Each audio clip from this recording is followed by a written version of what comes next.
Depuis toujours, l'humanité traverse des révolutions. L'imprimerie, l'électricité, Internet. À chaque fois, nous avons dû apprendre, douter, résister parfois, puis finalement nous adapter. Mais ce ne sont pas seulement les grandes révolutions qui nous transforment, ce sont aussi les moments de vie. Un nouveau métier, une rencontre, une crise, un choix, où nous découvrons notre incroyable capacité à évoluer. Ce podcast, Cléo Talk, c'est avant tout un espace de réflexion qui explore ces transformations humaines et artificielles. Observer comment nous nous sommes adaptés hier pour mieux comprendre comment nous nous adaptons aujourd'hui, afin de mieux nous adapter demain. Et imaginer ensemble l'avenir. Dans chaque épisode, vous entendrez des voix singulières, chercheurs, dirigeants, créateurs, mais aussi collaborateurs du quotidien, qui partagent leurs expériences, leurs doutes et leurs inspirations. Un podcast pour comprendre, ressentir et inventer l'avenir ensemble. Bienvenue dans Cléo Talk. Cléo Academy, c'est la conviction qu'on ne forme pas l'IA, on la fait vivre. Nous aidons les entreprises à transformer l'adoption de l'intelligence artificielle en une véritable culture collective et une culture d'entreprise. Notre vision, replacer l'humain au cœur des révolutions technologiques pour que chacun puisse comprendre, expérimenter et imaginer l'avenir. L'objectif du podcast, c'est d'explorer comment le métier de marketeur s'est profondément transformé à l'ère du digital et de l'intelligence artificielle à travers le parcours de Julien Rio. De ses premières startups au scale-up asiatique jusqu'à son rôle de VP marketing chez Ring Central, Julien incarne l'évolution d'un leader qui a su s'adapter et se réinventer.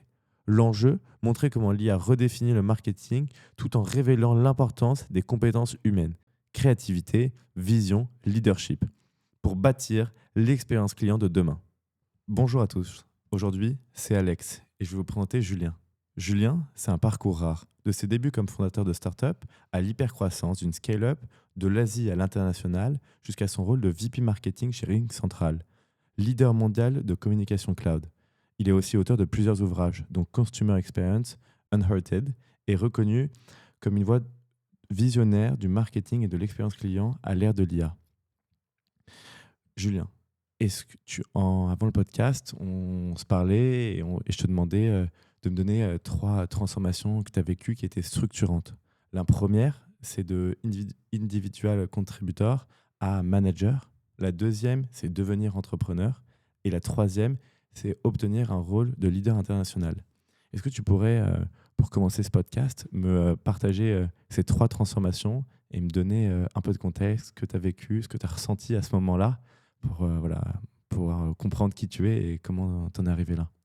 Grand plaisir. Bon, déjà, merci pour la belle introduction. Ça a l'air, c'est assez flatteur de l'entendre comme ça. Donc, merci pour ça. Oui, j'ai eu plein de transformations. Je t'ai donné les 3 qui me semblent le plus sortir du lot parce que je trouve qu'elles ont eu un impact professionnel et personnel. Les 3 que je t'ai donné, la première, c'est individual contributor. Donc, individual contributor, c'est je manage personne. Et puis manager, c'est people manager, c'est-à-dire je commence à gérer des gens. J'ai eu cette expérience, c'était pas planifié en fait. Je crois que c'était une envie pour moi depuis toujours parce que je m'imaginais chef d'équipe parce que j'aime bien l'idée de lancer un plan et de bosser avec des gens et de collaborer et de pouvoir diriger mon navire à un moment. Donc j'avais toujours eu cette envie et assez rapidement dans ma carrière, je suis retrouvé dans un poste dans lequel je bossais pour un manager. Il avait une équipe de 5 personnes et il n'avait pas du tout envie de gérer l'équipe. Lui, il était un petit peu... c'était un fan de design, c'était un fan de théorie, il aimait lancer plein de choses, mais il n'aimait pas gérer les gens. Et moi, j'avais un poste un peu senior, mais je ne manageais pas l'équipe. J'étais dans son équipe avec les autres et les autres étaient un peu plus juniors. Et un jour, naturellement, je me suis rendu compte que les gens venaient vers moi parce que j'avais cette seniorité. Et sans avoir le titre, j'ai commencé à manager une équipe. Et j'y ai pris énormément de plaisir parce que le fait que les gens viennent te voir quand ils ont un problème, qu'ils ont une question, c'est assez fantastique pour l'ego et tu te sens plutôt pas mal. Et au bout de quelques mois, en fait, ça a été officialisé parce que l'idée, c'était, vu que tu gères les gens au quotidien, que dès qu'ils ont un problème, ils viennent te voir, qu'ils veulent savoir quoi faire demain, ils viennent voir avec toi, etc. Ce qui était très officieux jusque-là est devenu officiel. Et c'était quoi pour remettre un peu de contexte, tu faisais c'était quoi la boîte? Alors à ce Vous moment-là, faisiez je quoi? bossais pour un groupe qui s'appelait Hint Group, qui faisait à la fois de l'hôtellerie. On avait 5-6 hôtels, principalement à Hong Kong, Singapour et en Australie, et des nourritures et boissons, donc restauration. Je cherche mes mots. On avait plusieurs restaurants à travers Hong Kong. Et moi, j'étais dans ce qu'on appelle le back-office. Donc, je bossais au QG et on regardait un petit peu la partie design, la partie marketing, la partie vente de rooms pour les hôtels, etc. Et j'étais dans cette équipe qui gérait pas mal de designers et pas mal de marketeurs. Et j'ai adoré ça. Et ça m'a appris un truc extraordinaire qui est que on a toute tendance à souvent attendre que le job nous tombe dessus. On se dit, quand j'aurai le job, je ferai ça, ça, ça. Et en fait, ce que ça m'a appris, c'est que tu as peut-être besoin de faire le job avant d'avoir le titre. Et que quand tu fais le job, bah, tôt ou tard, quand le job est ouvert, bah, c'est à toi qu'on pense naturellement parce que ça fait 6 mois, ça fait 1 an que tu le fais. Alors, c'est un peu frustrant parce que ça fait que tu n'es pas payé pour, tu n'as pas le titre, tu n'as peut-être pas la reconnaissance. Mais le jour où le job s'ouvre vraiment, en fait, tu l'as déjà fait. Et tu viens comme une évidence pour le poste. Et ça, c'est un vrai apprentissage pour le reste de ma carrière. Bah, complètement. En général, on se dit enfin, beaucoup de monde peuvent se dire, bah, un jour, quand j'aurai ça, je ferai ça. Ou en fait, on met des si partout. Et en Ouais. fait, ça revient juste au fait que, en fait, quand on a envie de quelque chose, il faut le faire.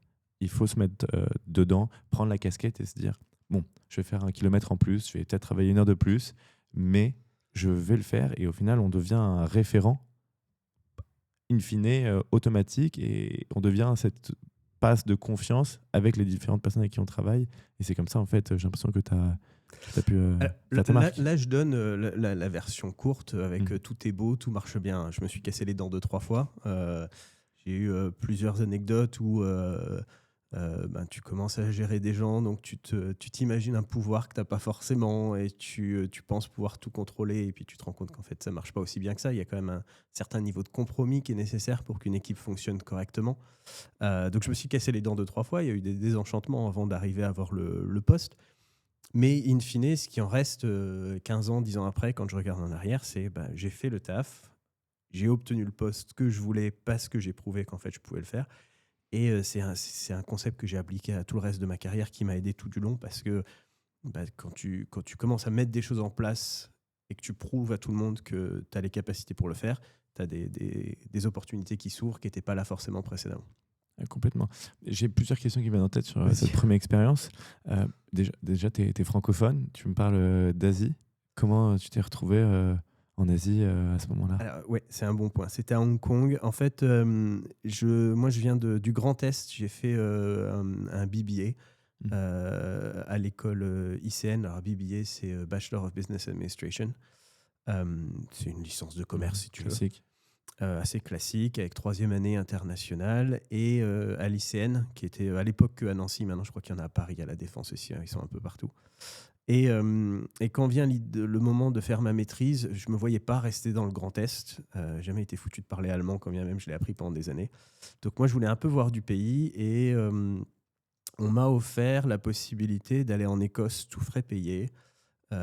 Logement, nourriture, école. J'avais un package génial, mais je n'avais pas du tout l'intention d'aller en Écosse. Je comprends.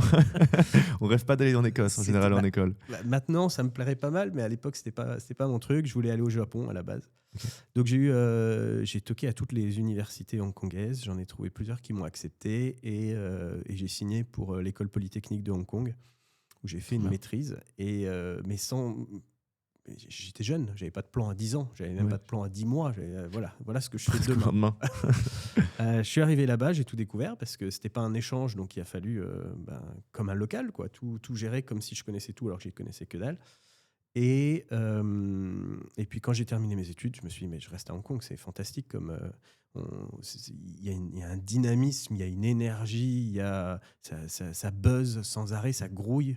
C'est incroyable comme ville. Donc j'ai décidé de rester. J'ai fait une dizaine d'années là-bas avant de me dire, oui, mais ma famille, elle est en France. Et puis on est pas mal lotis en France, l'air de rien. C'est ça souvent qui est dur, c'est que quand tu pars loin, Tu as ce côté aussi où tu peux avoir de la culpabilité de te dire, bah, en fait, j'abandonne tout. Est-ce que j'ai besoin d'abandon? Est-ce que j'ai envie de tout lâcher pour aller faire ça? Il y a aussi un peu d'égoïsme, mais bon, au final, si tu te plais et tu as pu beaucoup apprendre, beaucoup évoluer, rencontrer beaucoup de monde, j'imagine, il y a toujours une raison aussi à ça. Hong Kong, c'est un pays anglophone et qui a le côté un petit peu anglo-saxon c'est une méritocratie. Dans le sens où, en France, alors les choses évoluent, hein, les 10 dernières années ont montré qu'il y avait énormément d'évolution en France, mais on reste quand même sur un pays dans lequel les choses se font graduellement. Tu as besoin de faire tes preuves, d'atteindre un certain âge, un certain niveau de seniorité, tu as besoin d'avoir fait certaines études pour t'ouvrir certaines portes. Le modèle hongkongais est plus proche du modèle américain. Tu fais tes preuves, peu importe que tu aies été à Harvard ou pas, peu importe que tu aies 15 ans d'expérience managériale ou pas, si tu prouves que tu peux le faire, eh ben, on te donne les clés. Et j'ai adoré cette ambiance-là où tu n'as pas besoin d'attendre un certain nombre d'années ou un certain diplôme. Prouve que tu peux faire tes preuves et puis ben, on t'ouvre toutes les portes derrière. Et j'ai trouvé ça incroyable. Complètement, bah, c'est le système méritocratique. Au final, fait, si ça marche, c'est super. Et je pense que comme tout le monde, bah, on fait des erreurs et on apprend, on réessaye, mais il faut tout le temps réessayer et tout le temps montrer qu'on est capable de faire plus. Je pense qu'il y a aussi le sujet, donc du coup, dans cette activité que tu nous parlais, où tu es passé de contributeur à manager, c'était quoi ton rôle? Tu faisais quoi? Si tu peux nous partager un peu.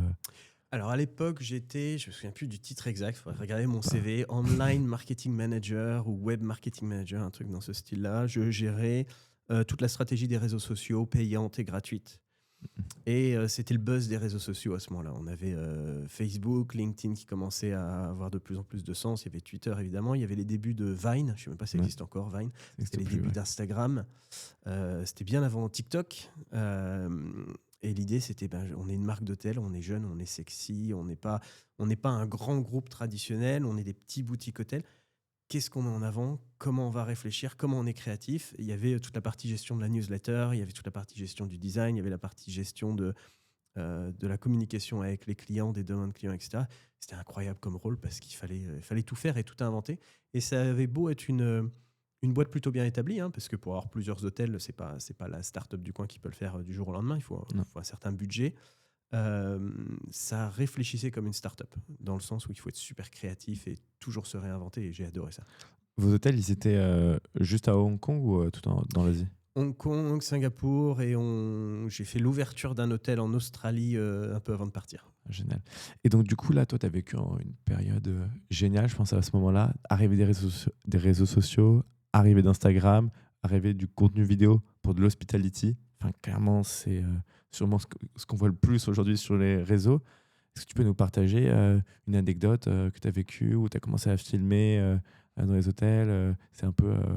Quelles sont vos premières actions qui ont eu un impact au niveau sur les réseaux sociaux avec En du, fait, ce dont on s'est rendu compte assez vite, c'est qu'on n'avait pas forcément de traction sur les contenus de la marque. C'était très difficile de se positionner, mais il y a deux choses qui ont été incroyables.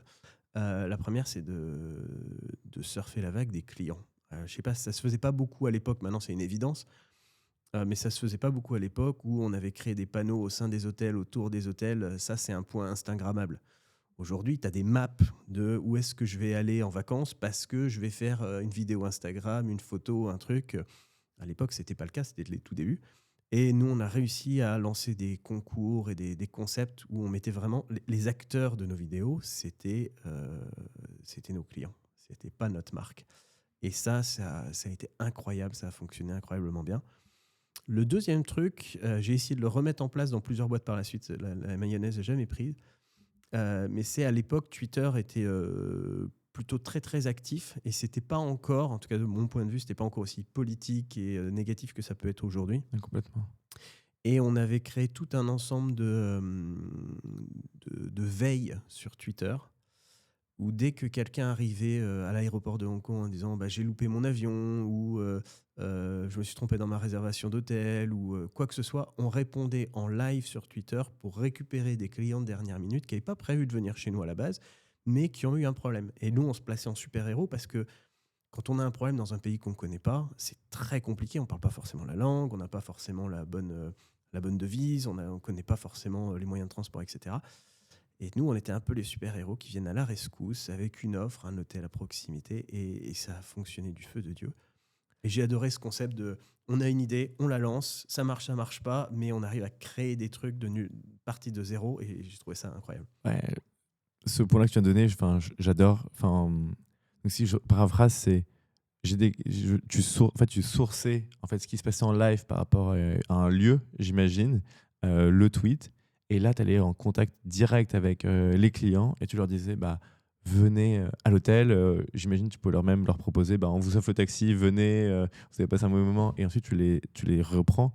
Et ça, en fait, ce qui est génial, c'est que tu peux le reprendre à toutes les sauces et l'appliquer à tellement de sujets différents, de venir aller chercher en fait des personnes qui vont soit partir d'un outil, soit partir de leur hôtel, ou soit louper leur vol. Et toi, ça te permet de en fait, avoir une boucle, un cercle fermé pour récupérer tout le monde au final. Ah, exactement. Et ce qui était difficile et qui a super bien marché pour nous, c'est que quand tu veux lancer un truc comme ça que personne ne fait, tu te mets tout un ensemble de blocages dans ta tête en te disant et si c'est mal perçu, et si les gens n'apprécient pas qu'une marque vienne leur parler de manière personnelle, et si, et si, et si.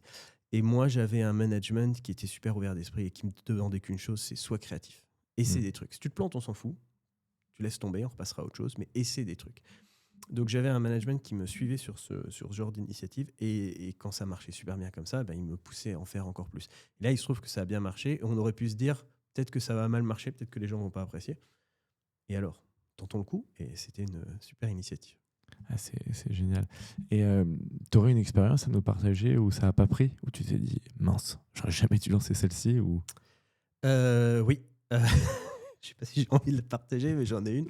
C'était, tu t'en souviens certainement, ça devait être 2014, Gangnam Style. Totalement. Idée du PDG. On était à Hong Kong, donc Gangnam Style, c'est la Corée, c'est juste à côté, ça fait partie de la culture. Déjà que ça fait un buzz en France, t'imagines un peu dans le reste de l'Asie ce que ça a été. Et l'idée, c'est on va prendre tout le staff, parce qu'on devait avoir, je sais pas, une centaine de bureaux, une centaine de personnes au bureau, mais on avait des hôtels, donc on avait du staff dans les hôtels, dans les restaurants, etc. Et on va faire une vidéo contextualisée où chacun chante et danse sur ce truc-là. Moi, j'étais pas forcément un fan des caméras à l'époque, donc j'ai trouvé un moyen de m'éclipser le jour du tournage. Et on a mis tout le monde dans le contexte, et ambiance super sympa, tout le monde Ouais. se met à danser, il y a de la musique, tu vois les gens dans l'hôtel, dans le bureau, tu les vois Tournage dans dans le tous les restaurant, sens. etc. Bon, ça n'a pas forcément eu le résultat escompté, ça n'a pas fait de buzz ni en bien ni en pas bien. Je pense qu'il y a plein de boîtes qui avaient pensé à faire le même truc à ce moment-là. C'est pas sorti plus que ça demandait un budget assez monstrueux, parce que avoir tout le staff en même temps pour les enregistrements, la caméra, etc. à travers plusieurs lieux. Ouais, non, on est plus proche du flop que du buzz ce jour-là. Après, la démarche, elle est cool. Je pense que vous étiez sur le bon créneau à ce moment-là. Et comme tu le dis, en fait, il y a d'autres boîtes qui l'ont fait, ça a marché. Bon, après, c'est toujours ce moment, bah, est-ce que je vais réussir à buzzer sur les réseaux ou pas? Et parfois, ça prend ou pas. Je pense il nous manque un ingrédient. Les boîtes pour lesquelles ça marche, c'est l'initiative des employés. Mm. Quand c'est l'initiative de l'employeur qui dit on va te faire danser parce que c'est bien, et puis on est à Hong Kong, hein, c'est pas la France, t'as pas le même droit du travail, ton employeur te dit tu danses, d'accord. Ouais. Donc je pense que le fait que ce soit de l'initiative de l'employeur fait qu'il n'y avait peut-être pas l'énergie, la motivation nécessaire. Quand ça buzz, je pense que c'est les employés qui adorent leur marque, qui ont envie d'en parler, et c'est pas du tout, et tu le ressens en tant que spectateur, tu vois la différence. Ouais, et même, tu le vois même à la qualité. En fait, ça va être même super drôle si tu as en fait, des personnes qui travaillent dans l'hôtel, qui prennent leur téléphone. Bon, c'était pas à la même époque, mais qui le posent et qui vont se filmer eux tous le faire. C'est ça. En fait, c'est quand c'est fait par l'utilisateur au final que ça peut avoir beaucoup d'impact. Et du coup, ça va nous permettre de recentrer. Comment, comment en partant du coup, tu nous as dit, bah, ça n'a pas pris. Le budget, tu nous as fait comprendre que c'était un gros budget, donc entre guillemets, petite grosse erreur. Et comment tu t'es dit, bon, ok, j'ai fait cette erreur, comment je rebondis, comment je refais autre chose? Et ça va nous permettre ensuite de parler de ton expérience. En fait, comment tu as appris de ces moments? Est-ce que tu peux nous partager Bah, des choses que tu fais Là, en fait, je te partage peut-être le plus gros flop de cette année-là, mais des flops, j'en ai toutes les 5 minutes. La vérité, Ouais. tu sais, tu connais l'image de l'entrepreneur iceberg qu'on montre toujours sur Internet, où on présente juste ce qui sort de l'eau, mais la réalité, c'est que tu te plantes 50 000 fois avant de réussir. Ouais. C'est vrai pour les entrepreneurs, je pense que c'est vrai pour tout le monde. Au marketing, il y a peut-être une campagne qui marche pour 3 campagnes qui font flop, ou 3 campagnes qui font flop au début, qui vont être retravaillées, etc. On fait plus d'erreurs qu'on a de succès en réalité. La vraie problématique, c'est à quelle rapidité tu te rends compte que tu t'es planté pour te réinventer.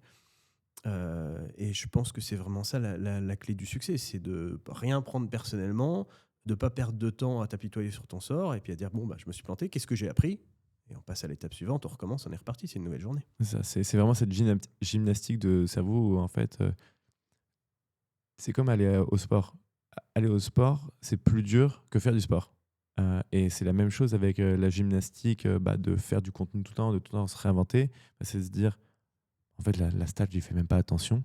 Mais juste, moi, je suis dans mon processus de tout le temps être créatif, de tout le temps appliquer ma création, de tout le temps produire pour que ça puisse sortir.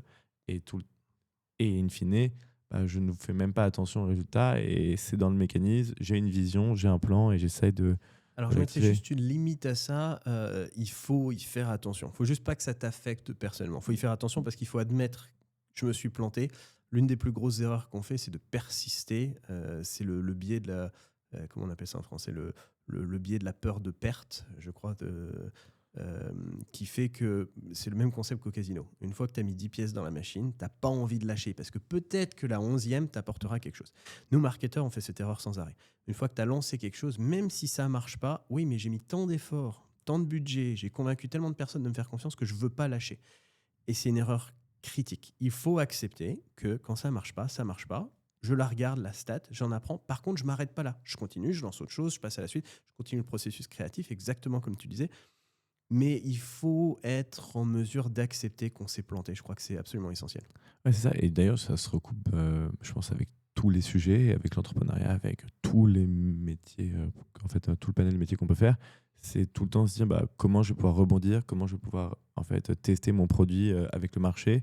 Mais si ce n'est pas celui-ci, ne pas se dire non, mais j'ai 3 personnes qui ont aimé, il faut absolument que je continue, j'ai des bons résultats, il faut absolument que je pousse jusqu'au bout. Mais en fait, tu perds 6 mois et peut-être que tu te plantes à cause de ça. C'est Je ça, pense que exactement. c'est essentiel. Et donc, du coup, ça nous fait une bonne transition. Après ça, tu as eu une expérience d'entrepreneur. Ouais. Est-ce que tu peux nous en parler? Alors, en fait, j'avais déjà fait de l'entrepreneuriat par le passé, au début de ma carrière, en même temps que j'étais étudiant. J'ai lancé plein de projets en annexe. J'ai lancé une boîte qui s'appelait le 669 à l'époque, sur lequel on vendait des t-shirts. Je ne sais pas si ça existe encore. Il y avait un site super connu en France qui s'appelait La Fraise, qui vendait des t-shirts personnalisés. J'avais lancé un truc un peu dans ce style-là. J'avais lancé un site qui venait concurrencer Marmiton, qui s'appelait quecuisiner.fr, dans lequel tu rentrais tous les ingrédients que tu avais dans le frigo et on te proposait via la communauté automatiquement des recettes qui correspondaient exactement à ces ingrédients. J'en ai lancé plein des trucs. J'avais toujours eu la fibre entrepreneur. J'ai besoin de créer sans arrêt. Mais j'avais jamais vraiment créé une vraie boîte dans l'optique de me verser un salaire, d'avoir un rachat, une IPO, peu importe. Et ça me démangeait depuis des années. Et là, je bossais pour une boîte qui s'appelait, au début, EasyVan, qu'on a rebrandé la Move entre-temps. Et j'avais un super poste. J'avais créé moi-même mon équipe, j'avais créé ma stratégie. On avait une croissance de dingue. On avait des stocks options qui tombaient. On avait des investisseurs qui nous backaient, qui nous vendaient la lune. Mais j'avais un petit Julien sur l'épaule qui me chuchotait à l'oreille que c'est le moment d'être entrepreneur. T'as pas d'enfant, t'es jeune, t'es dans une ville comme Hong Kong où on peut se permettre de lancer des trucs. T'as plein d'idées. Si tu veux être entrepreneur, c'est maintenant. Tu te lances maintenant, sinon tu le feras jamais. Et du coup, j'ai tout lâché. J'ai été voir le patron. Le patron de La Move, c'est un personnage incroyable qui s'appelle Xing Chao, qui a eu 3 vies. Sa première vie, il était consultant chez Bain. Donc Bain, grosse boîte de consultants réputée partout dans le monde. Donc le côté très analytique, avec une personnalité un peu autistique, un peu super maniaque, mais qui est capable de faire des choses extraordinaires. Il a laissé tomber Bain pour devenir joueur de poker professionnel. Et il a gagné plusieurs millions parce que aux USA, tu as Las Vegas et puis en Asie, tu as Macao. Et surtout que les plus gros joueurs quasiment de Las Vegas sont asiatiques, quasiment. Et pas sans raison. Et donc, il a laissé tomber son job corporate et voilà, je deviens poker player. Et il a fait ça, je crois, 3 ans. Puis au bout de 3 ans, il avait accumulé des millions à la banque, mais il s'est dit, bon, je crée pas de valeur, je fais rien, c'est super, mais je vais où avec ce truc-là? Donc, il a acheté un super appart à sa mère. Il a dit, l'argent qui me reste, maintenant, je crée ma boîte. Et il a créé EasyFan à l'époque, qui est devenu la Move. Donc, j'avais ce genre de personnage dans mon entourage qui m'a recruté, qui m'a fait confiance, qui m'a donné les clés. Mais moi, au bout d'1 an et demi dans la boîte, j'ai été le voir, puis je lui ai dit, écoute, j'adore ce que je fais. J'ai pas de problème avec mon salaire, j'ai pas de problème avec mes stocks, j'ai pas de problème avec l'équipe, j'ai pas de problème avec la direction d'entreprise. J'ai envie d'être entrepreneur. Donc, ce que je te propose, c'est que je te donne ma lettre de démission. On l'active pas tout de suite. On laisse 4-6 mois. Je t'aide à recruter mon remplaçant. Je t'aide à mettre une stratégie en place. Je t'aide à t'assurer que tout fonctionne bien. Et quand toi, tu es à l'aise, ben, je pars et je lance ma boîte.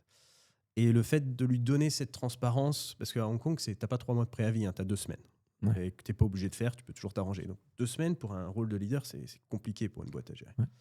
Donc je lui ai donné cette transparence et finalement, je crois qu'on a fait 4 mois et demi de transition. J'ai recruté ma remplaçante, trouvé quelqu'un de super, on a tout mis en place, je lui ai présenté les équipes, je suis resté faire de l'onboarding avec elle pendant 2-3 semaines, je crois. Et puis je suis parti tranquille en me disant, bah, c'est bon. Et j'avais déjà lancé ma boîte. Dans l'absolu, je n'avais pas attendu de partir. Ça faisait évidemment déjà 1 an que je bossais dessus, que j'avais lancé le produit. Et il se trouve que moi, avant d'être marketeur, par formation, je suis web développeur. Donc j'avais créé mon produit avec toutes les technologies que je connaissais, plus celles que j'ai dû apprendre sur le tas. J'avais la fibre marketing. Donc j'ai lancé cette boîte-là. Et pour moi, ça a peut-être été la plus grosse transformation de toute ma carrière parce que j'avais beau avoir la fibre entrepreneuriale, j'avais beau penser tout savoir, je me suis rendu compte qu'il n'y a pas plus compliqué et pourtant épanouissant.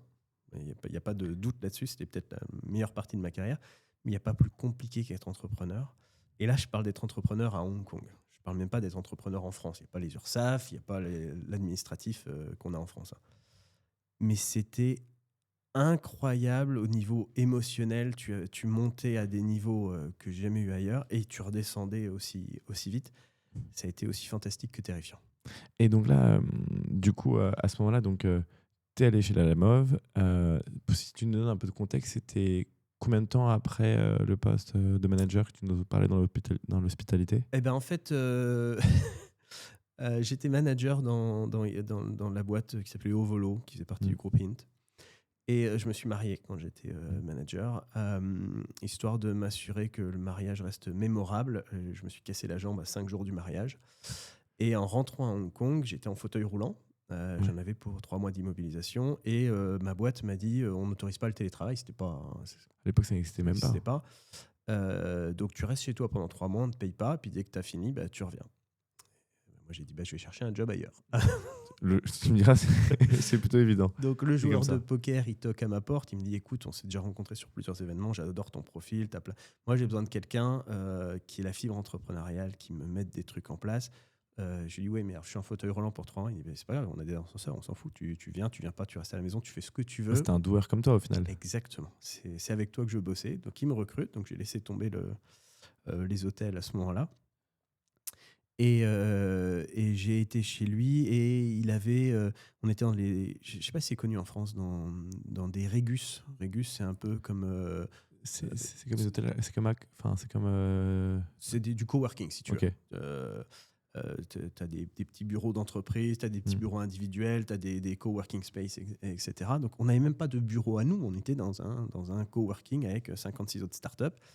Il me fait venir, il y avait 23-25 personnes dans l'équipe à l'époque. Il me dit, on a 2 mecs dans l'équipe. Je ne sais pas si on peut dire qu'ils sont marketing ou pas. Ils ne nous ont plu. On n'avait pas de job. On les a mis dans l'équipe marketing. Démerde-toi, crée-nous un truc.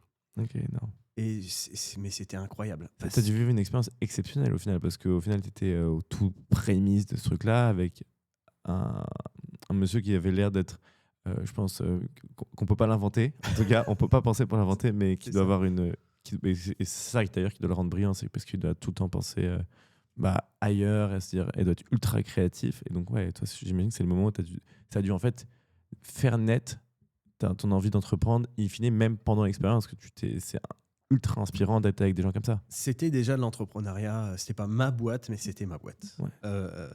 Et on a dû vraiment tout créer. Il a fallu garder l'esprit incroyablement créatif et en même temps structuré. Parce que, en fait, ce qu'ils faisaient, c'est il y avait des gens qui passaient, il n'avait pas de job pour eux, mais ils les recrutaient. Je ne sais pas ce que tu vas faire. Tu vas peut-être rester pendant un mois à boire du café tous les matins. On n'a pas de job pour toi aujourd'hui, mais j'aime bien ton profil, on va te trouver un truc. Et moi, je me retrouvais avec des gens, de temps en temps, ils venaient toquer à ma porte. Ils me disaient, bon, j'ai recruté ce mec-là, regarde ce que tu peux lui faire faire. Ouais, je sais même pas ce que je peux lui faire faire. Donc, on a pris beaucoup de temps à structurer tout ça, à mettre des règles et en même temps à garder l'esprit super créatif. Et quand je suis rentré dans cette boîte, on était 25. Quand je suis parti, on était 600, un an et demi après à peu près. Et aujourd'hui, ils sont plusieurs milliers dans plein de pays, dont l'Amérique. Et d'ailleurs, je me rends compte, après que tu nous en as parlé, mais Lalamove, c'était quoi votre business model? Vous faisiez quoi? C'est un bon point. Lalamove, c'est comme Uber, mais pour les marchandises plutôt que les personnes. C'est-à-dire, Hong Kong, c'est une ville dans laquelle tu as des vannes, des VAN absolument partout. Et donc, c'était l'idée de pouvoir faire venir un van pour emmener un carton, pour emmener une enveloppe, pour emmener des briques, du bois, peu importe, d'un point A à un point B, parce que c'est une ville qui grouille et il y a vraiment besoin de bouger des marchandises de gauche à droite. Et on s'est rendu compte que quand bien même c'était le terreau parfait à Hong Kong, il y en avait besoin en Chine, il y en avait besoin à Singapour, il y en avait besoin à Bangkok, il y en avait besoin à Taipei, etc. Et on s'est étendu très très vite dans beaucoup de villes qui avaient ce même besoin d'utiliser ce nouveau concept, parce que Uber, c'était relativement nouveau à l'époque. Aujourd'hui, ça semble être une évidence, mais ça ne l'était pas il y a une dizaine d'années. On a utilisé ce concept de Uber, mais pas pour les personnes, pour les marchandises. Et ça a fait un carton. Ah, j'imagine. Et donc, du coup, ouais, maintenant, c'est plus clair. Et donc, tu as eu ce volet entrepreneurial, donc tu as énormément appris, tu t'es énormément réinventé. Vous êtes passé de 25 à 600, comme tu nous as dit. Toi, si tu devais nous partager un peu un moment de transformation marquant, entre ce moment de transition, on passe d'une boîte de 25 à 600 en un an et demi, enfin, c'est littéralement jamais vu, et ensuite tu deviens entrepreneur. Qu'est-ce qui fait t'as cette envie, mais c'est quoi ton déclic? C'est quoi ce moment? Qu'est-ce que tu apprends? Qu'est-ce qui te pousse à faire ça? Alors, je pense que j'ai pas arrêté d'apprendre tous les jours. De la boîte de 25 à la boîte de 600, c'est une croissance incroyable. Comment on a fait pour recruter autant? Parce qu'on a recruté en Chine, à Singapour, en Thaïlande. C'était pas que à Hong Kong, hein, évidemment. Donc c'est pour ça qu'on a réussi à recruter autant et aussi vite, sans avoir besoin de virer tout le monde 6 mois après, ce que beaucoup de startups malheureusement sont obligées de faire quand elles ont une croissance trop rapide. Pour moi, le déclic, ça a été peut-être deux choses. Quand j'étais encore chez Lalamove, de me rendre compte que ça devenait incroyablement bordélique. C'est la croissance, quand elle est ultra rapide, elle est vraiment difficile. Parce que vu qu'on a du succès, on n'a pas envie de s'arrêter. On n'a pas envie de ralentir et de réfléchir. Ça marche. Pourquoi est-ce que tu ralentirais? Sauf que tu ne crées pas de process. Donc, tu as une petite équipe de 25 qui marche super bien. À 600, ce n'est pas la même communication, ce n'est pas les mêmes outils, ce n'est pas la même façon de travailler. Nous, on avait un besoin de globaliser tout en localisant. Donc, on avait besoin de pouvoir lancer des campagnes globales en donnant le pouvoir local aux équipes de créer leurs trucs en thaï pour la Thaïlande, en mandarin pour Taipei, etc. Et c'est devenu un bazar monstre. Et quand je suis parti, on était en mode on ralentit, on crée une vraie structure parce que sinon, en fait, ça va finir par casser. Là, ça marche super bien aujourd'hui. Dans un an, tout sera cassé si on n'a pas créé une vraie structure. Parce qu'on recrute des gens, s'ils n'ont pas un rôle très clair, une façon de travailler très claire, ils ne savent pas pourquoi ils signent, tout va changer trop vite. Donc, on a pris ce temps de la restructuration et c'était vraiment le travail de la personne qui m'a remplacé. Ça, c'était la première transition. La deuxième transition, c'est quand je suis parti de cette boîte pour vraiment créer la mienne et je me suis rendu compte que... Et c'est quoi ta boîte à ce moment-là? C'est une entreprise qui s'appelle MyFairTool que j'ai créée.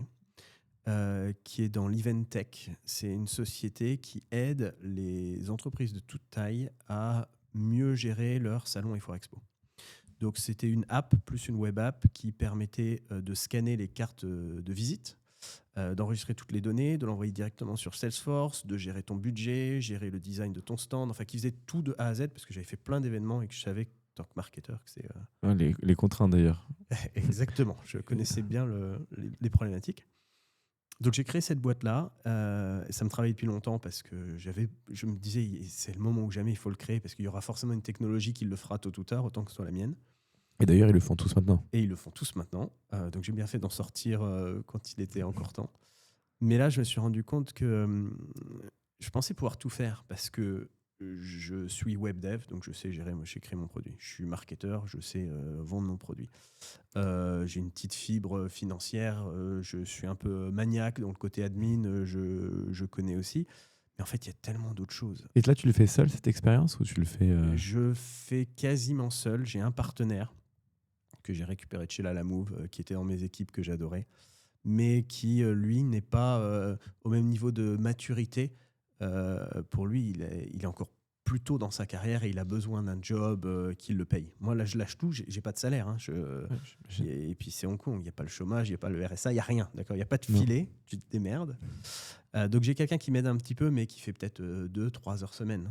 Hein. C'est rien. Voilà, c'est un cofondateur qui est moyennement impliqué, mais qui au moins me donne quelqu'un avec qui faire du ping-pong. Ce qui est le plus dur d'ailleurs quand on est seul. Je suis admiratif des fondateurs seuls parce que tu n'as pas ce côté d'échange et c'est un exercice qui est très dur à faire seul. Et c'est pour ça qu'il faut toujours trouver un sparring partner avec qui on peut échanger des idées, avec qui on peut venir challenger ce qu'on fait parce que sinon et même donner cet élément de motivation aussi. Il y avait lui, mais en fait la plus grosse claque que je me suis prise, c'est de me rendre compte qu'il faut que tu arrêtes de parler à ce mec-là. Il faut que tu parles à tes clients, c'est urgent. Et ça, j'avais fait du networking, j'ai participé à plein de remises de prix, de start-up, etc., des concours de pitch, etc. J'ai gagné plusieurs trucs, ça rapporte rien, c'est une perte de temps incroyable, surtout quand tu es tout seul, parce que tu devrais passer du temps sur ton produit et avec tes clients. On avait pour me dire, est-ce que tu parles à tes clients, est-ce que tu parles à tes clients ?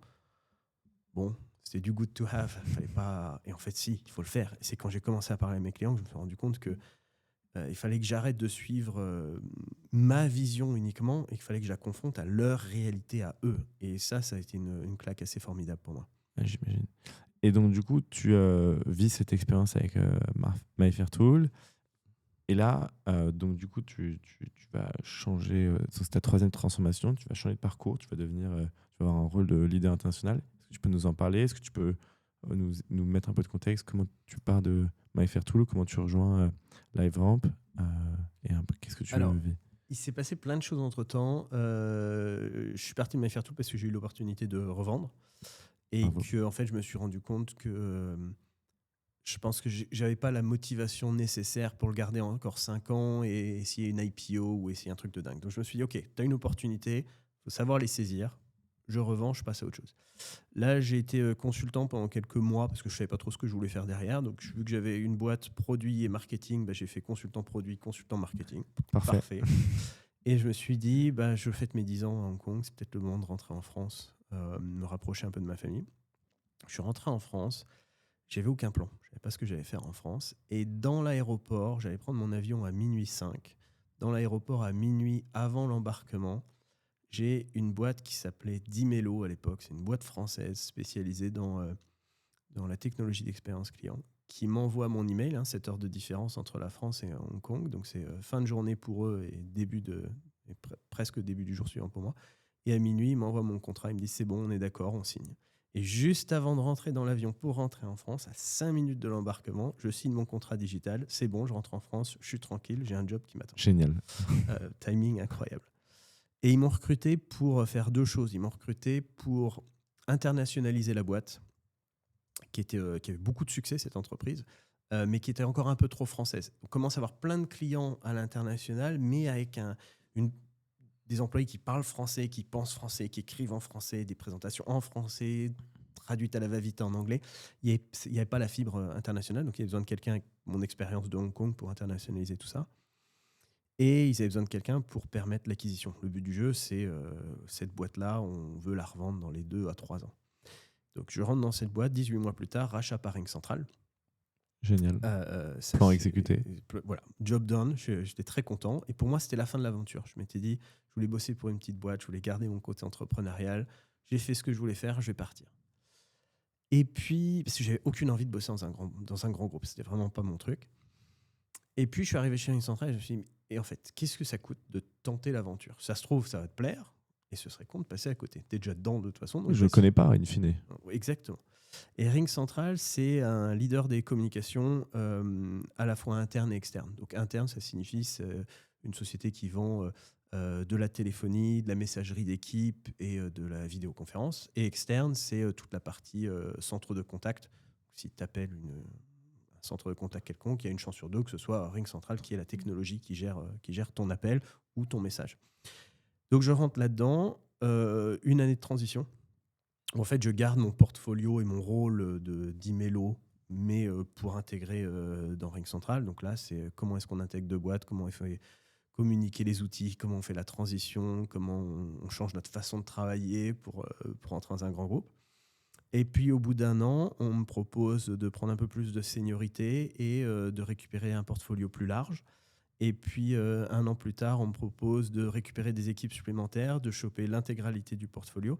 Et puis, assez rapidement, arrive cette opportunité. Il y a un nouveau CMO qui arrive et qui me dit, Julien, je vois personne de mieux pour gérer l'intégralité de tous les aspects marketing en dehors des US. Donc, un rôle de CMO régional Très clair, ouais. sur tous les aspects marketing. Et là, je crois que j'ai jamais eu aussi peur de ma vie. J'avais déjà fait le job. D'accord, chez Lalamove, j'avais je ne sais plus combien de pays, combien de villes, combien d'équipes. Enfin, c'était assez extraordinaire. Mais j'avais tout construit tout seul. Donc, c'était mon bébé que j'avais vu grandir. Je n'avais pas chopé un poste international. J'avais construit un poste international. Du coup, c'est arrivé tellement graduellement que je m'en suis même pas rendu compte. En fait, tu as eu un peu le même effet que la grenouille. Si tu jettes une grenouille dans un verre d'eau bouillante, bah, elle va partir en courant. Et si tu la laisses dans le verre et tu chauffes l'eau petit à petit, bah, elle va juste mourir dans l'eau. Bah, en fait, là, toi, tu avais fait ça avec ton expérience. Donc, tu avais chauffé l'eau petit à petit, tu avais fait monter la sauce, tu avais créé ton expérience. Et ensuite, là, tu t'es dit, OK, là, il faut que je me jette dans le grand truc d'un coup. Et là, j'ai une tonne de responsabilité. Et là, il faut que tu nous dises, là, c'est le moment le plus important. Il faut que tu nous dises, mais qu'est-ce qui se passe? Comment tu fais? Qu'est-ce que tu dis? Et qu'est-ce qui te fait te dire aussi de, je peux ne pas le faire, peut-être.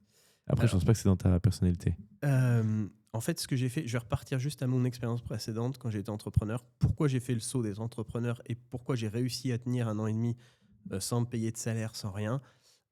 C'est parce que j'ai une partenaire dans la vie qui est incroyable. Je m'étais marié un peu plus tôt, je m'étais cassé la jambe, tout ça. À chaque fois que je prends la moindre décision dans ma vie, je m'assois avec mon épouse et je lui dis, attends, qu'est-ce que t'en penses? Parce qu'en fait, on est à deux là-dedans. Bah, in fine, c'est toujours pareil. Voilà, si je me plante, tu te plantes aussi. Si j'y arrive... On réussit ensemble. Et je vais sûrement réussir grâce à toi. Eh ben, alors, complètement. Là, à 2000%, parce que je ne suis pas forcément facile à vivre au quotidien. Et puis alors, quand je suis en stress, c'est encore plus compliqué. Donc, il faut vraiment qu'elle soit là pour me soutenir. Surtout que c'est pas comme si elle était à la maison à rien faire, à attendre de voir ce qui se passe. Elle a sa propre carrière à côté, donc c'est d'autant plus compliqué à gérer. Elle fait quoi pour donner un peu de contexte? Elle a eu plein de rôles. Là, elle est responsable de tout ce qui est logistique et ADV, administration des ventes, pour des grands groupes du luxe. Ok, donc très différent aussi. Complètement différent. Complètement. On a très peu de sujets communs business, Ouais. mais du coup, on se complète pas mal. Et pour moi, c'est ce qui fait que j'ai réussi dans la vie. Il n'y a pas de doute. Je sais qu'elle est là. Quand j'étais entrepreneur, je lui ai dit, il ne va pas y avoir de salaire pendant quelques temps. On va voir, c'est la ceinture. Je vais bosser les week-ends, je vais bosser les soirs. Je vais peut-être pas être très agréable tout le temps quand ça va être stressant. Qu'est-ce que tu en penses? C'est ton rêve, t'y vas. Moi, je te soutiens, on verra bien comment on gère. Quand j'ai vendu la boîte, elle était là. Et quand j'ai eu ce poste qui est arrivé, le timing était terrifiant parce que le nouveau CMO qui est arrivé m'a proposé le poste et je lui ai dit, alors attends, première chose, c'est il y a un truc qu'on a en France que tu n'as peut-être pas aux États-Unis, CMO aux États-Unis. On a un truc qui s'appelle le congé parental. Je vais avoir un enfant dans 1 mois et je me barre pendant 3 mois. Et il me dit, bah, moi je crois que tu as le talent, ça me prendra plus de temps de recruter quelqu'un d'autre, je te fais confiance. Et là, je me dis, dans quoi je me lance là? Est-ce que je prends ce truc-là? Ça me fait peur. J'ai un enfant, a priori je vais vouloir passer du temps avec elle quand elle va être née. J'aurais pas forcément envie, j'aurais pas forcément la force mentale de faire face à ça.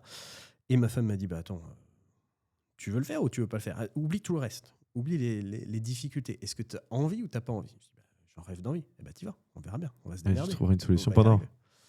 Et Et tout ce qui pouvait mal se passer au début, tout s'est passé comme j'avais prévu, tout s'est cassé la figure en même temps.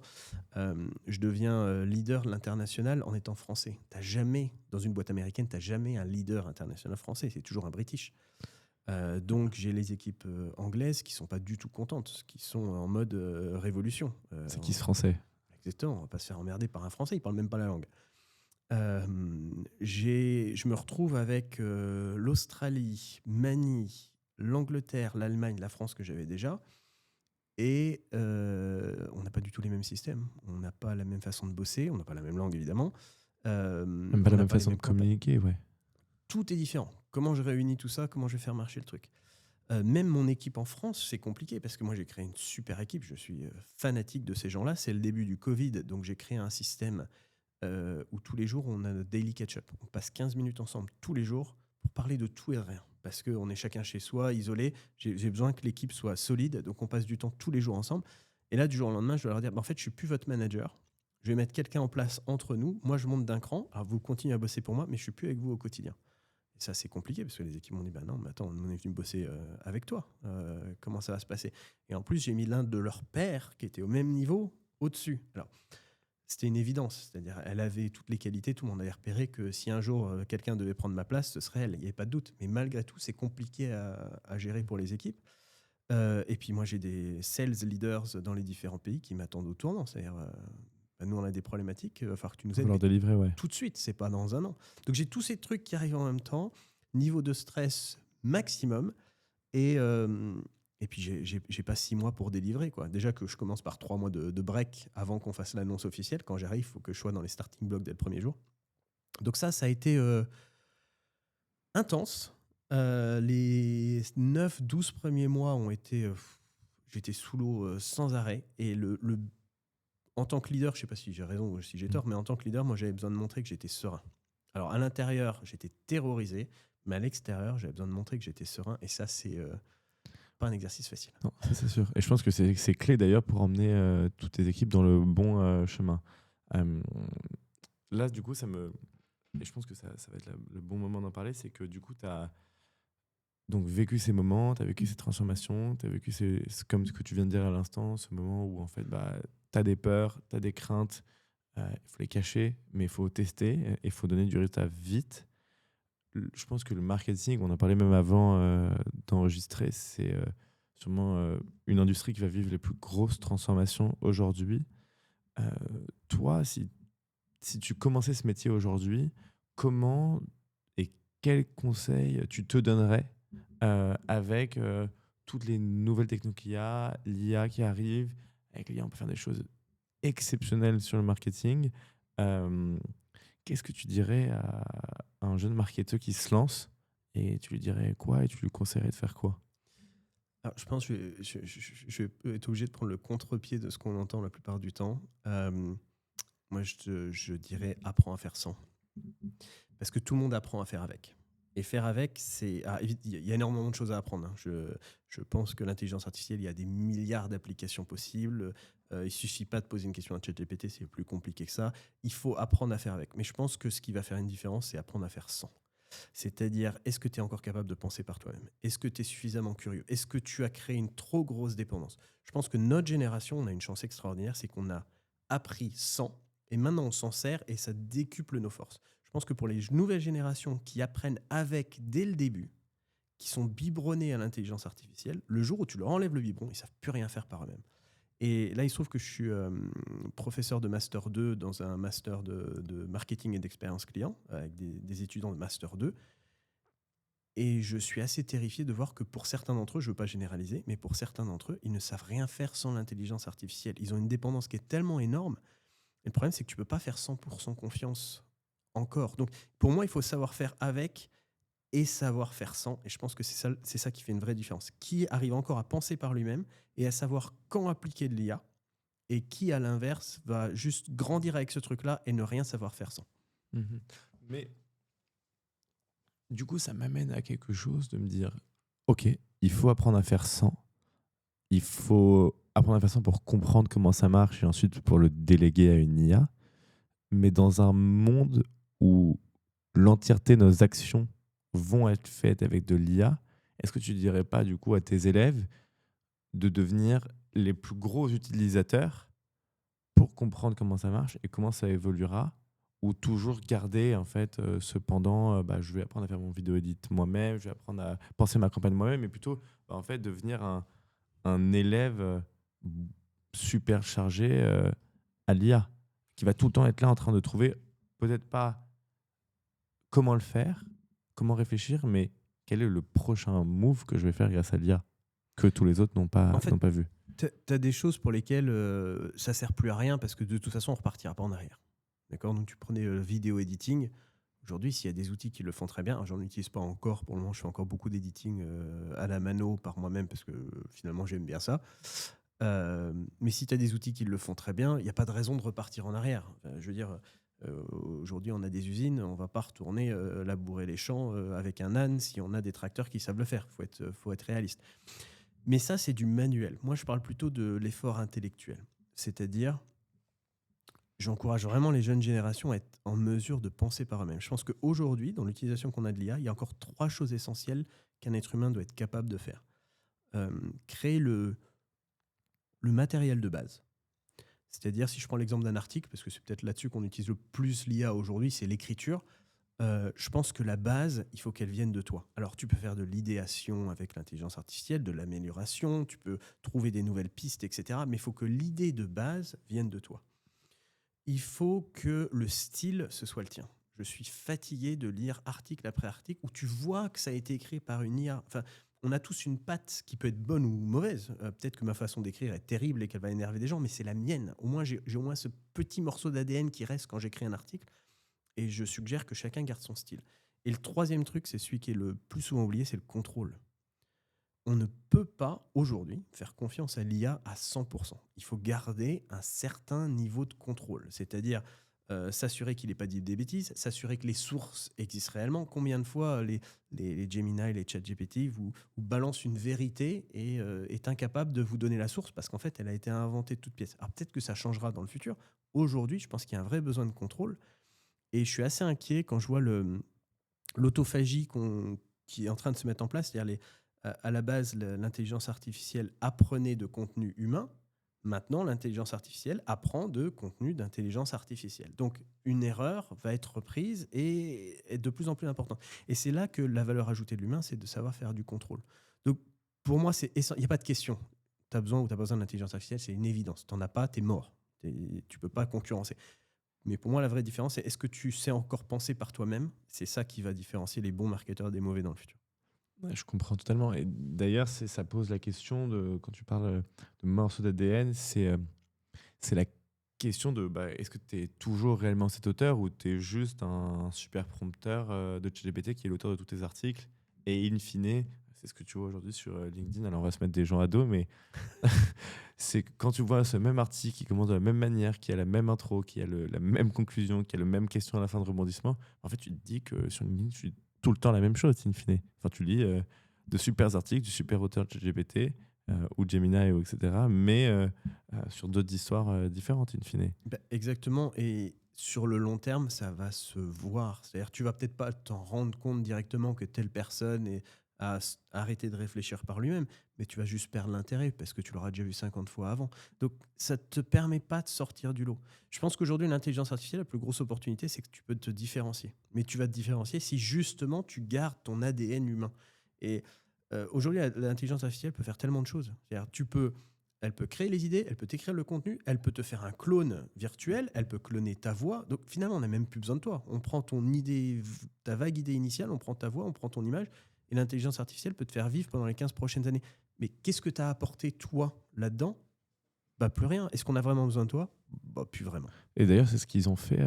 C'est Monopoly qui a lancé, quand elle lance son app, elle fait, je crois, plus de 1500 ou 2000 contenus et elle sort du contenu à la foulée. Et là, c'est du contenu qui est généré entièrement avec l'IA. Alors, eux, on peut les féliciter parce qu'ils l'ont fait avant tout le monde. Et d'ailleurs, ça a marché. Mais c'est exactement ce que tu dis. Et je pense que même moi, je vais le garder en apprentissage. C'est en fait de tout le temps se remettre en question et se dire, OK, est-ce que là, c'est quelque chose que je veux faire moi-même? Est-ce que c'est un contenu que je veux sortir moi-même? Et ensuite, j'utilise, moi, comme tu dis avec l'exemple du champ du tracteur, est-ce que j'ai l'IA pour juste exécuter plus vite? Mais le plan, c'est moi qui dois Exactement. le faire. Et donc, du coup, euh, pour toi, aujourd'hui, et même les pièges auxquels tu aurais pu être confronté, c'est quoi le piège ou l'erreur dans laquelle on peut être amené et qu'il faut essayer d'éviter selon toi? Je reste un petit peu sur le même thème, c'est-à-dire l'erreur, c'est de ne pas penser par toi-même. C'est-à-dire le piège dans lequel tu tombes, c'est tu te retrouves à... Nous, ça nous est arrivé au tout début de balancer un article avec des vérités absolues qui ont été créées par l'intelligence artificielle sans prendre le temps de vérifier tes sources. Et tu te rends compte qu'en fait, tu es en train de faire un contresens parce que c'est pas vrai, c'est pas vérifiable. Et là, tu te prends... Alors, on a du bol, c'était pas sur des articles payants qui ont été vus par des millions de personnes. Ça a été vu par quelqu'un à l'intérieur de la boîte qui nous a dit les gars, vous avez vérifié vos sources parce que c'est, à mon sens, c'est pas vrai du tout votre truc. Donc, on a réussi à limiter les dégâts. Finalement, personne, il n'y a eu aucun impact, mais il y aurait pu avoir. Surtout quand tu commences à générer non plus 5 articles par mois, mais 50 articles par jour. Qui est-ce qui va les vérifier, ces articles? Comment est-ce que tu t'assures que ça ait vraiment du sens? Elle est où la valeur ajoutée dans ce truc-là?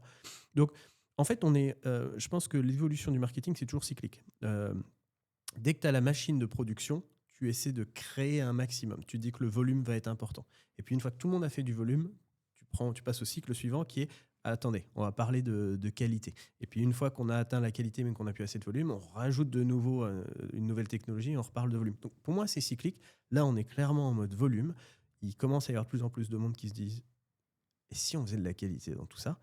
Et je pense que ça va simplement, c'est une évolution naturelle qu'on voit dans toutes les technologies. Ouais, je pense que tu résumes bien le moment des réseaux sociaux dans lequel on est. Et d'ailleurs, on est en train de se dire, mais est-ce qu'on ne ferait pas deux types de réseaux sociaux? Le réseau social avec de l'IA et le réseau social sans l'IA. Et je pense qu'on va... Enfin, moi, c'est ce que je tire de ce que je lis, à peu près, c'est est-ce qu'on va pas tomber contre un OpenAI qui va lancer son réseau social où ça sera que de l'IA qui génère du contenu et un Meta qui peut peut-être se dire nous on va quand même garder nos humains, on a les humains et peut-être avoir un réseau social avec du contenu poussé par l'humain. Et on va se rendre compte qu'il y a un gros sujet de nombre de contenus.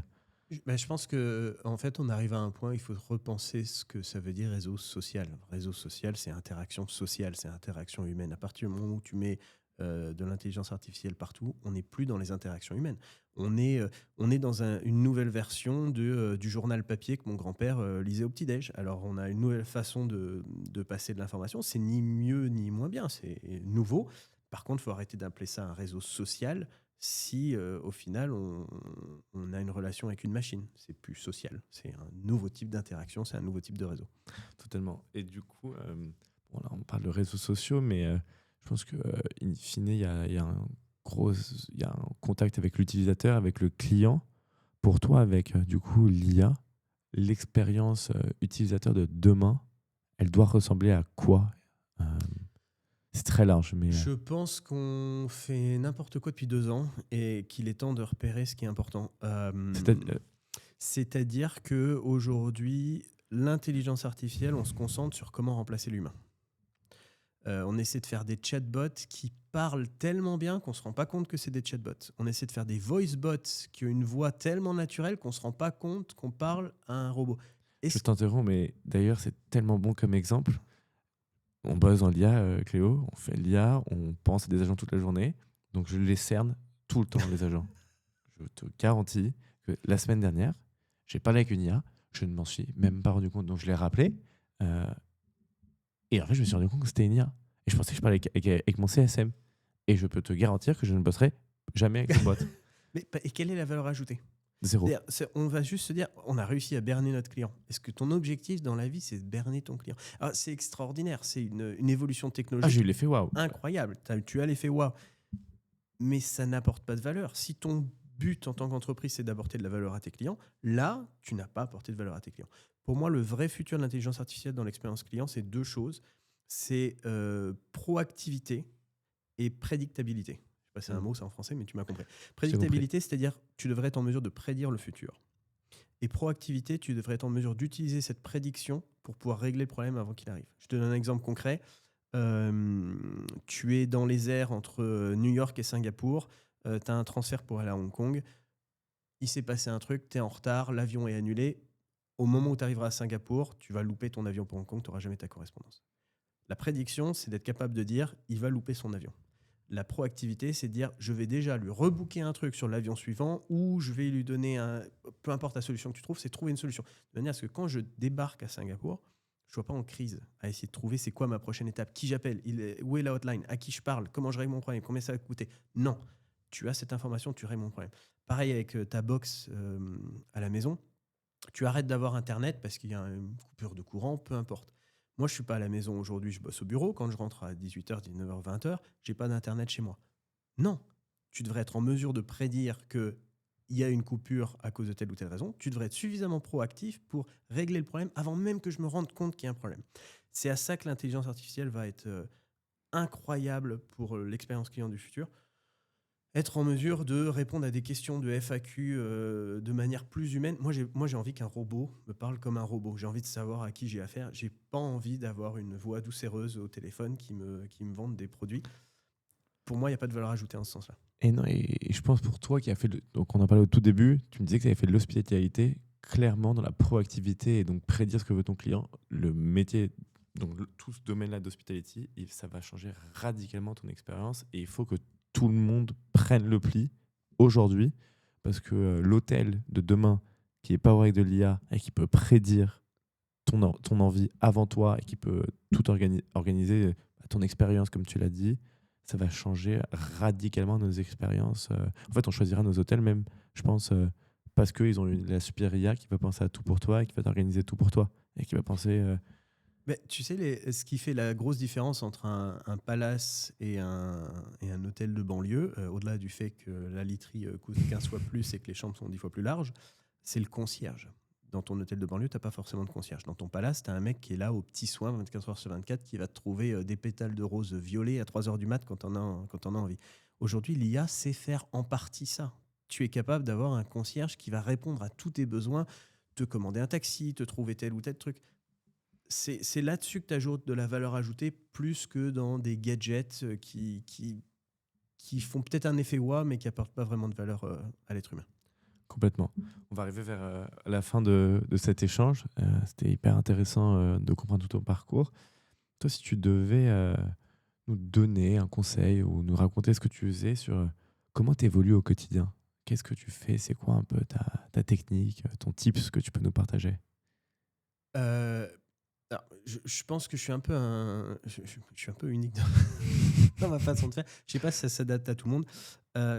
Moi, je suis pas un fanat de sport, je suis pas un fanat de TV, je suis pas un fanat de grand chose. J'adore le marketing. Donc, je fais du marketing au quotidien en dehors de mon job. J'écris des bouquins, j'écris des articles, je fais des podcasts, je crée des sites web pour. Je suis plus du tout à la pointe de la technologie de ce que j'ai fait et ce que j'ai pu faire il y a 15 ans, mais au moins je continue à créer des sites web parce que j'ai envie de continuer à faire du PHP, j'ai envie de comprendre les évolutions de MySQL, j'ai envie de savoir comment le JavaScript évolue, etc. En fait, je reste actif non-stop. J'ai toujours un projet et je ne dis jamais « Ah, j'aurais bien aimé faire ça ». Non, je le fais. En fait, tu es dans l'action tout le temps. Et je trouve que c'est essentiel. C'est comme ça que tu apprends des choses au quotidien. Ouais, je pense que c'est la meilleure façon d'apprendre in fine, c'est comment on fait de l'apprentissage sans avoir en fait l'impression d'apprendre. Exactement. Et je pense que c'est là où, d'ailleurs, j'en profite pour le dire, mais ce qu'on en parlait avant, mais c'est ce qu'on fait chez Cléo. Et c'est d'ailleurs une question existentielle qu'on avait tous tout le temps quand on travaillait, c'est en fait, est-ce que j'ai envie d'avoir l'impression d'apprendre? Est-ce que j'ai envie de me dire, bah là, je vais devoir faire ce contenu? Et je pense que c'est là aussi où il y a à avoir énormément en fait, d'opportunités sur comment créer du contenu d'apprentissage sans apprendre et comment on va pousser en fait, tout le monde à faire de l'action sans qu'ils se rendent compte qu'ils font de l'action. Et donc, du coup, ouais, je pense que c'est hyper important et ça me permet de te demander, bah, c'est quoi ton rituel quand tu as ces moments de changement, quand tu as ces moments d'apprentissage, quand tu fais tes actions et tu dis waouh, ça c'est génial, il faut absolument que je teste quand je rentre au bureau, ou si c'est un moment que tu as eu tout seul. C'est quoi ton rituel? Pour te dire de le faire en fait. En fait, pour moi, c'est. Je saurais plus te dire quand est-ce que j'ai découvert ce truc-là, mais c'est quelque chose que je fais depuis des années au quotidien. c'est je me pose toujours la question, c'est quoi le pire qui puisse arriver? Quand j'ai pris, au-delà d'avoir de longues discussions avec ma femme et de poser le pour et le contre et d'écouter ses conseils comme d'habitude, je me suis posé la question au moment de prendre le job, c'est quel est le pire qui puisse arriver? Parce qu'en fait, dans la vie, on a tendance à se mettre des bâtons dans les roues tout seul en se disant ça va mal se passer, qu'est-ce que les gens vont en penser, qu'est-ce qu'on va dire de moi, qu'est-ce que. Et quand tu te poses la question réellement, dans le pire des cas, si tout va mal, qu'est-ce qui peut réellement t'arriver? Tu te rends compte que c'est pas si terrible, que si vraiment rien n'allait comme prévu, bon, bah, tu aurais perdu 2 jours de ta vie, super. Est-ce que c'est la mort? Bah non. Et quand tu commences à avoir ce mindset, tu as des millions de portes qui s'ouvrent partout et tu peux vraiment prendre les opportunités, que ce soit pour apprendre au quotidien, tester des nouveaux trucs. Tu te rends compte, bah, dans le pire des cas, j'aurais perdu 500 balles de budget ou une demi-journée de mise en place, ou que ce soit dans des grosses décisions de ta vie. Bah, si ça se passe pas bien et que ce job, je me plante, bon, bah, je reprendrai un autre job ailleurs. Franchement, est-ce que je vais en mourir? Et je pense que c'est vraiment un changement de mindset qui a été essentiel pour moi et que je conseille à tout le monde de prendre. C'est ça, en fait, tu as la capacité de tout le temps te remettre en question, de recontextualiser la situation, d'évaluer le pour et le contre. Et je pense clairement que, ouais, comme tu dis, quand tu actives ce mode, bah, si je fais ça, je me remets en question, je vais voir si c'est bon ou pas. Euh, En fait, tu évalues toujours l'impact que ça va avoir, qu'il soit bon ou mauvais. Mais en général, si tu es positif, c'est tout le temps bon. Tu te dis qu'au final, il faut tout le temps le faire. Et ça nous emmène à se dire que, en fait, à chaque fois, on est notre plus gros ennemi. Ah, En fait, on a notre 100%. plus gros adversaire. Et comment tu essayes d'éviter, au final, cet adversaire.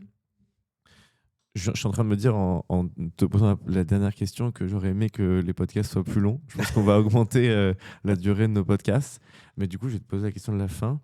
C'est si tu devais résumer ton rapport aux transformations, est-ce que tu peux me donner un mot pour le dire? Peut-être le mot équilibre ou balance. Euh, je pense que tout est une question d'équilibre. Dans un rôle de CMO, aujourd'hui, tu vas trouver l'équilibre entre le côté analytique et le côté créatif. Quand tu apprends les nouvelles technologies, tu dois trouver le bon équilibre entre penser par toi-même et faire confiance à la technologie. Quand tu prends une décision importante dans ta vie, tu vas trouver le bon équilibre entre le risque et la valeur ajoutée. Quand tu lances une nouvelle technologie pour tes clients, tu vas trouver le bon équilibre entre leur ajouter de la valeur à eux et l'investissement que ça va te coûter. En fait, tout est toujours une question d'équilibre et moi, je trouve que le plus difficile dans ma vie et peut-être dans la vie de beaucoup de marketeurs, c'est de marcher sur cette ligne de crête où tu dois toujours tu dois trouver le bon équilibre entre deux choses. Et si tu arrives à trouver un équilibre de vie dans ta façon de penser, ta façon de travailler, ça t'apporte énormément et tu es peut-être plus serein dans tes prises de décision et dans ton apprentissage. Merci. Je pense que j'ai beaucoup appris. Je pense que je vais me servir de pas mal de choses que tu nous as données aujourd'hui. Bah, écoute, merci Julien. C'était un plaisir d'avoir échangé. Merci Anaël qui était derrière et qui nous a beaucoup aidé, qui me poussait des questions pendant qu'on se parlait. Le rôle va souvent s'inverser. Parfois, moi aussi, je serai derrière en train d'essayer de lui pousser des questions. Et merci et au plaisir d'échanger bientôt. Eh ben, avec Ciao. grand plaisir, merci encore.